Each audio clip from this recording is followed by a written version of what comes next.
Dear students, ഇന്നത്തെ വീഡിയോയിൽ നമ്മൾ പഠിക്കാൻ പോകുന്ന പോർഷൻ എന്ന് പറയുന്നത് മൂന്നാമത്തെ മൊഡ്യൂളിൻ്റെ introduction to characterisation and tools of nano electronics nano materials എന്ന് പറയുന്ന പോർഷനാണ്. ഓക്കെ, കഴിഞ്ഞ ക്ലാസ്സിലൊക്കെ നമ്മൾ ആദ്യത്തെ 2 മൊഡ്യൂൾസ് നമ്മൾ പഠിച്ചിട്ടുണ്ടായിരുന്നു. സോ ഇന്നത്തെ വീഡിയോയിൽ നമ്മൾ ഈ ഒരു പോർഷനാണ്, മൂന്നാമത്തെ മൊഡ്യൂളാണ് സ്റ്റാർട്ട് ചെയ്യുന്നത്. അപ്പോൾ സ്റ്റാർട്ടിങ് ഫ്രം ഇൻട്രൊഡക്ഷൻ, നമുക്കറിയാം one of the major challenges which are faced by the researchers while studying nanomaterials are: 1. Lack of instruments to observe, measure and manipulate the materials at nanometer level by exploiting the macroscopic level. അതായത് നമ്മൾ ശരിക്കും പറഞ്ഞാൽ macroscopic ലെവലിൽ നമുക്ക് ശരിക്കും ഈ പറയുന്ന കാര്യങ്ങൾ അല്ലെങ്കിൽ ഏതൊരു ഡിവൈസിന് ഏതൊരു കമ്പോണൻറ്റിനെ ഒബ്സർവ് ചെയ്യാൻ വേണ്ടിയിട്ടുള്ള ഇൻസ്ട്രുമെൻറ്റ്സ് അവൈലബിൾ ആണ്. പക്ഷേ നമ്മൾ നാനോ മെറ്റീരിയൽസ് ഒബ്സർവ് ചെയ്യുന്ന കേസ് വരുമ്പം ഏറ്റവും വലിയ ചലഞ്ച് എന്ന് പറയുന്നത് എന്താണ്? We are lacking some instruments to observe, measure and manipulate materials. Nanometer ലെവലിലുള്ള മെറ്റീരിയൽസിനെ നമുക്ക് ഒബ്സർവ് ചെയ്യാനായിട്ടുള്ള ഇൻസ്ട്രുമെന്റ്സ് അല്ലെങ്കിൽ അത് മാനിപ്പുലേറ്റ് ചെയ്യാനുള്ള ഇൻസ്ട്രുമെന്റ്സ് ഒക്കെ നമുക്ക് എന്താണ് അവൈലബിൾ അല്ല. അപ്പം നമ്മൾ എന്ത് ചെയ്യണം?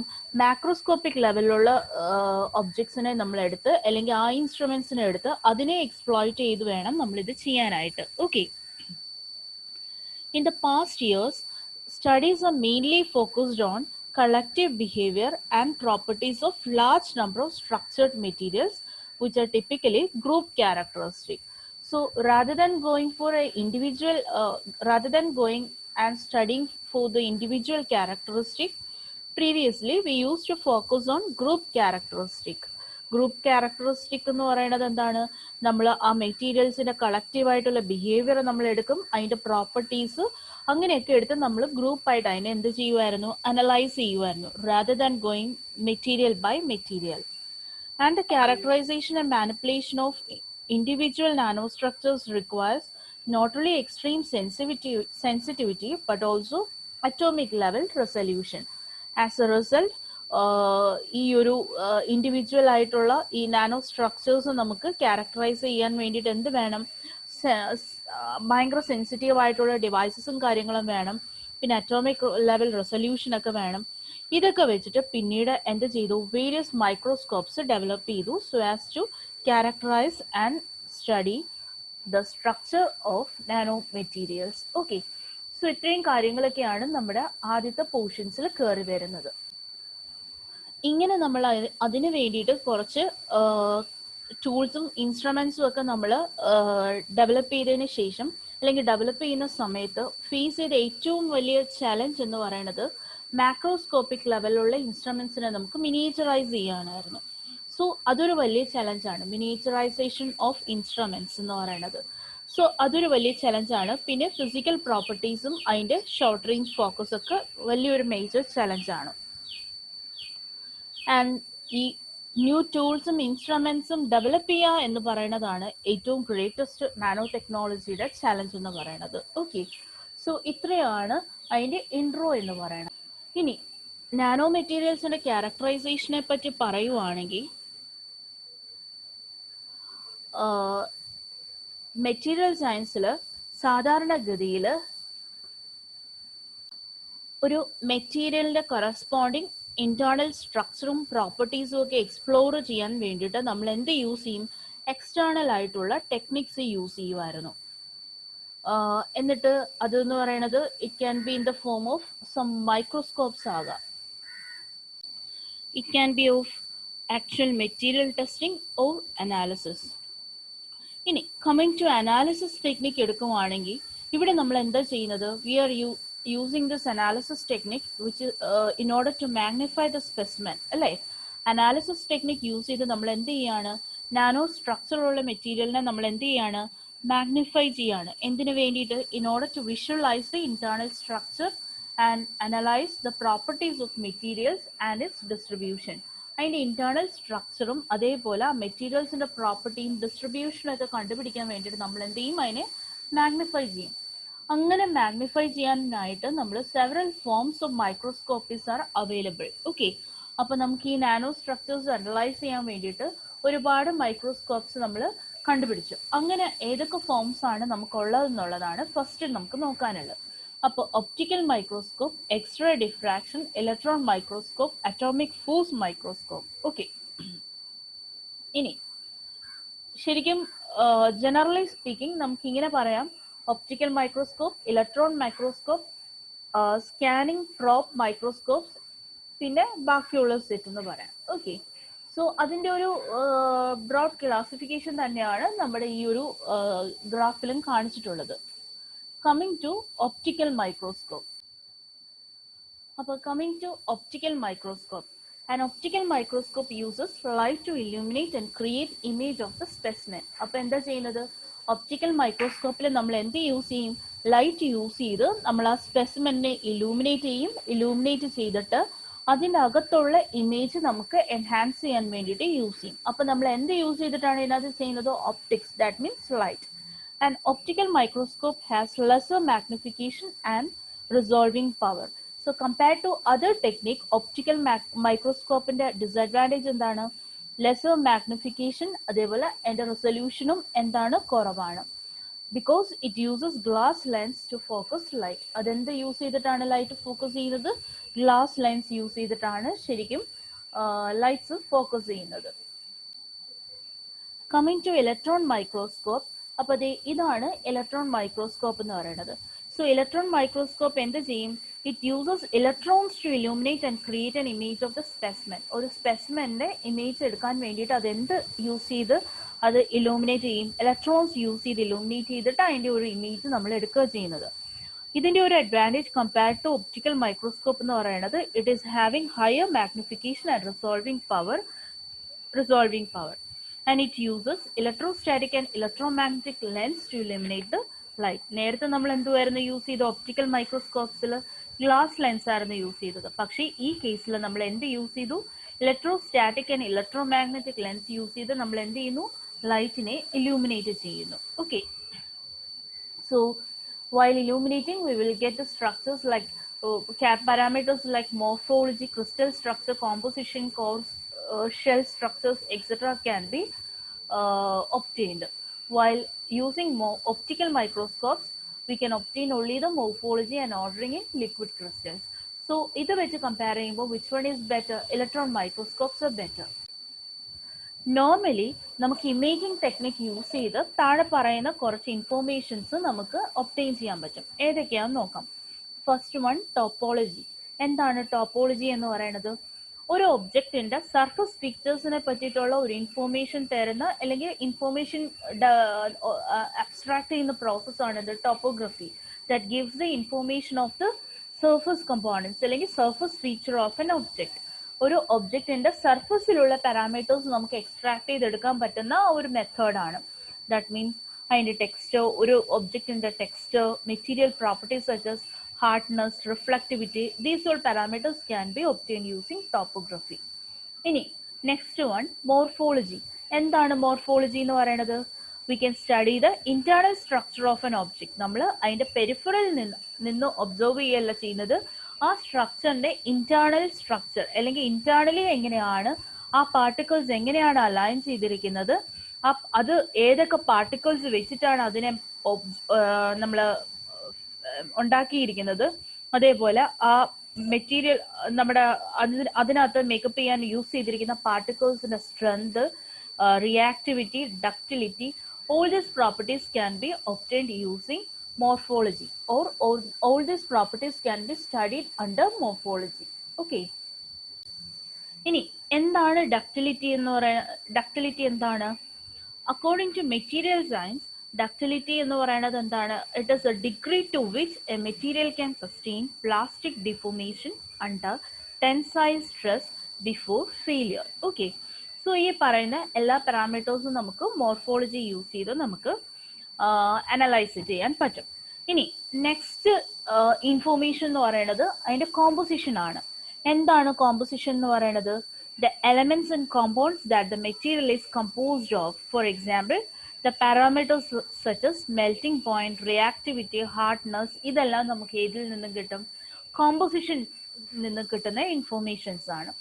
പിന്നെ നമുക്ക് കിട്ടുന്നത് എന്ന് പറഞ്ഞാൽ ക്രിസ്റ്റലോഗ്രഫിക് ഇൻഫോർമേഷൻ. എന്താണ് ക്രിസ്റ്റലോഗ്രാഫിക് ഇൻഫർമേഷൻ? എങ്ങനെയാണ് ഒബ്ജക്റ്റിനകത്ത് ആറ്റംസ് അറേഞ്ച് ചെയ്തിരിക്കുന്നത്, അതിനകത്ത് കിട്ടുന്ന ആ ഓരോ അറേഞ്ച്മെന്റ്സ് അല്ലെങ്കിൽ അതിനകത്ത് എങ്ങനെയാണ് കണ്ടക്ടിവിറ്റി, അതിന്റെ ഇലക്ട്രിക്കൽ പ്രോപ്പർട്ടി എങ്ങനെയാണ്, സ്ട്രെങ്ത് എങ്ങനെയാണ്. സോ ഈ പറയുന്ന പാരാമീറ്റേഴ്സ് എല്ലാം നമുക്ക് ഏതിൽ നിന്ന് കിട്ടും? ക്രിസ്റ്റലോഗ്രാഫിക് ഇൻഫർമേഷനിൽ നിന്നും കിട്ടും. അപ്പൊ നമുക്ക് ഇമേജിംഗ് ടെക്നിക് യൂസ് ചെയ്ത് എന്തൊക്കെ അനലൈസ് ചെയ്യാൻ പറ്റും? ടോപ്പോഗ്രഫി പറ്റും, മോർഫോളജി പറ്റും, കോമ്പോസിഷൻ പറ്റും, ക്രിസ്റ്റലോഗ്രാഫിക് ഇൻഫർമേഷൻസ് പറ്റും. ഓക്കെ, അടുത്ത ഒരു ഇമേജിംഗ് ടെക്നിക് എന്ന് പറയുന്നത് എക്സ്റേ ഡിഫ്രാക്ഷൻ ആണ്.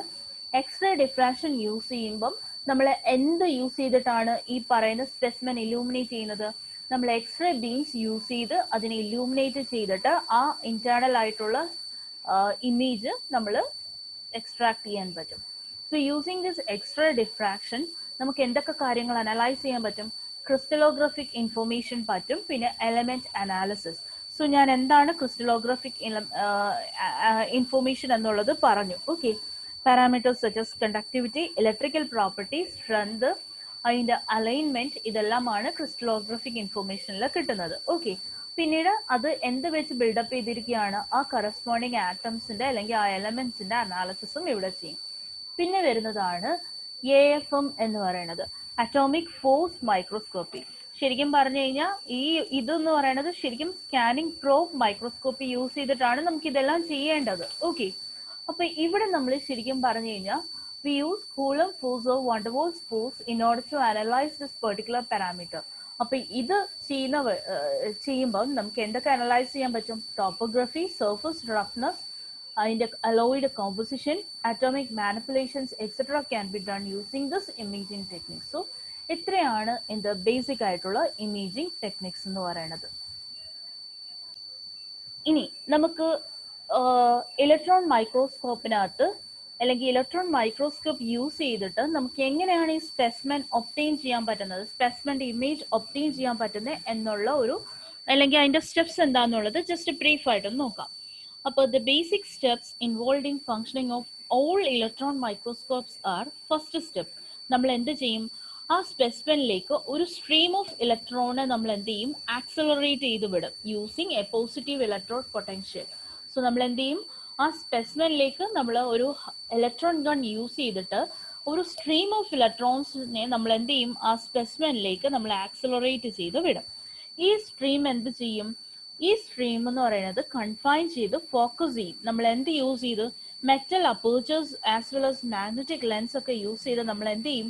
അതിനെ തിൻ ഫോക്കസ്ഡ് മോണോക്രോമാറ്റിക് ബീം ആയിട്ട് നമ്മൾ എന്ത് ചെയ്യും? അതിനെ ഡൈവേർട്ട് ചെയ്യും.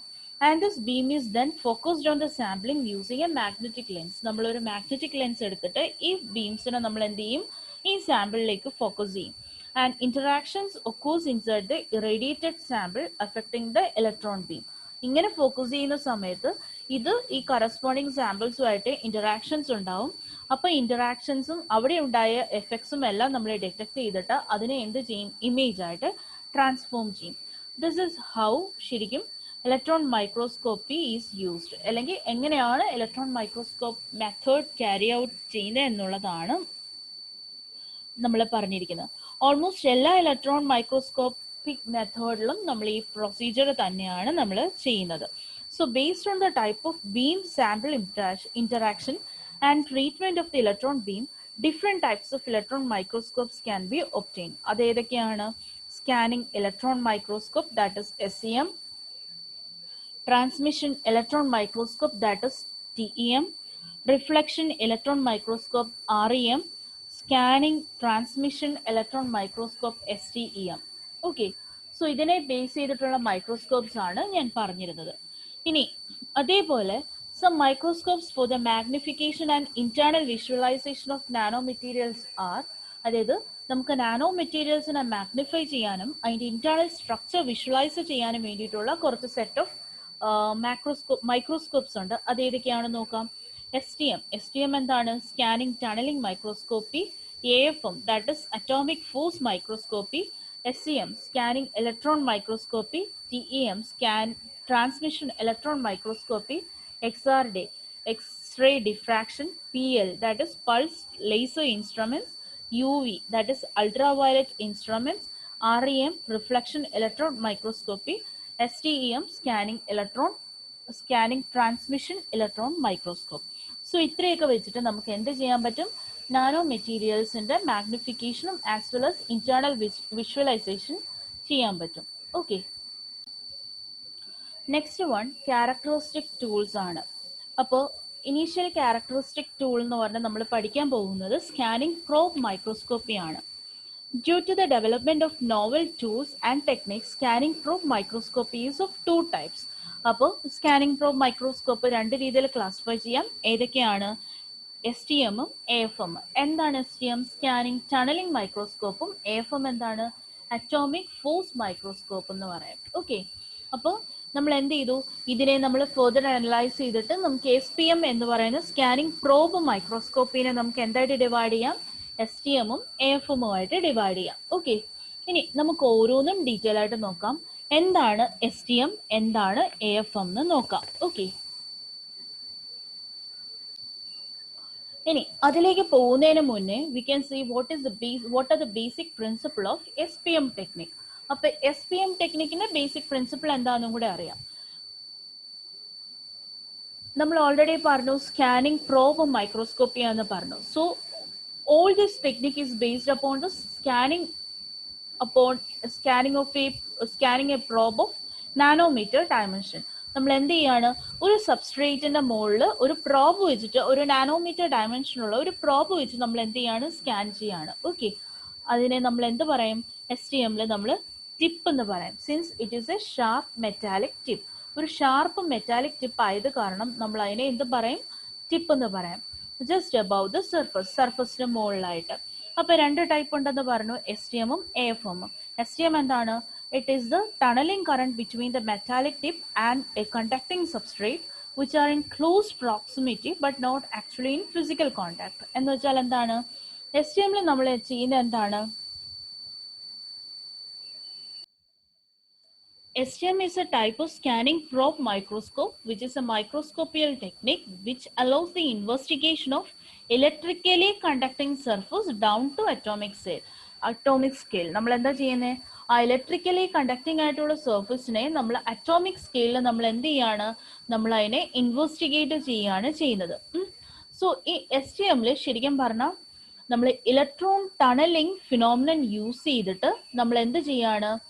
ആ സർഫസിനകത്തുള്ള ടോപ്പോഗ്രഫി അല്ലെങ്കിൽ ആ സർഫസിന്റെ കറസ്പോണ്ടിങ് ഇമേജ് നമ്മൾ ഒബ്റ്റെയിൻ ചെയ്യുന്നു. Okay, which utilises the principle of vacuum tunnelling. അതായത് ശരിക്കും പറഞ്ഞു കഴിഞ്ഞാൽ ഈ പറയുന്ന ടിപ്പും സബ്സ്ട്രേറ്റും തമ്മിൽ ക്ലോസ് പ്രോക്സിമിറ്റിയിലാണ് ഇരിക്കുന്നത്.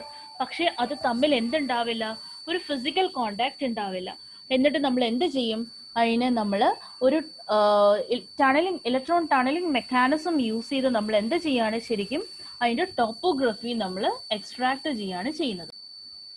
In the case of atomic force microscopy, here the van der Waals force between the tip and the surface, that may be either the short range repulsive force in contact mode അല്ലെങ്കിൽ long range attractive force in non-contact mode may be used in order to characterize and create an image of the specimen. So ഇത്രയാണ് അതിന്റെ introduction എന്ന് പറയുന്നത്.